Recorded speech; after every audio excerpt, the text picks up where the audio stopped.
בדיוק, מסוג הדברים, בין סט לסט, נרדם, עייף. עשה אימון קשה. פשוט עייף הבן אדם.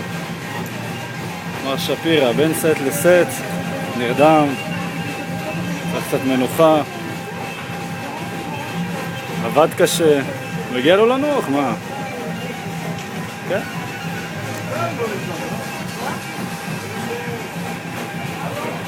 עדר כושר, כולם רצים, עבודה קשה, לא, אל תפריע לו. אל תפריע לו. מה יש לך להגיד, ג'קי, על הבן אדם שנרדם? האדם חזר מעבודתו, עבד קשה. עבד קשה, עובד בהדסה, איש החזקה, איש חביבי. רציני. לא, אני חושבת שהוא רעב. יכול להיות שהוא רעב, בגלל זה הוא אני נרדם. חושבת שהוא רעב, כן. אז הוא נרדם. אולי נשאל אותו?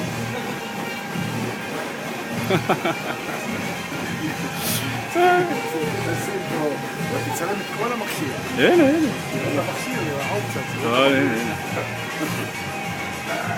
איך קוראים לו? יעקב, לא? יעקב? לא, משה. משה שפירא. כן, משה משה שפירא. שפירא. עליי, נפתח לך סרטים. לא, הוא ירגש. עליי, מה? עייף, נרדם. נרדם, עייף. קודם כך פה יושב. קודם יושב פה.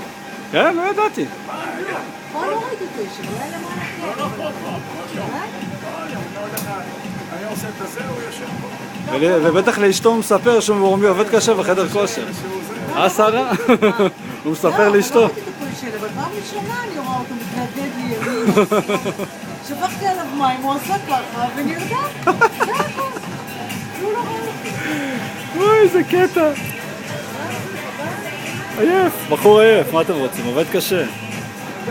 בוא נשים לו איזה משהו בפה, משהו. לא, זה כבר יהיה להתעלל, אנחנו לא... הוא מאוד מה שקורה. ברור.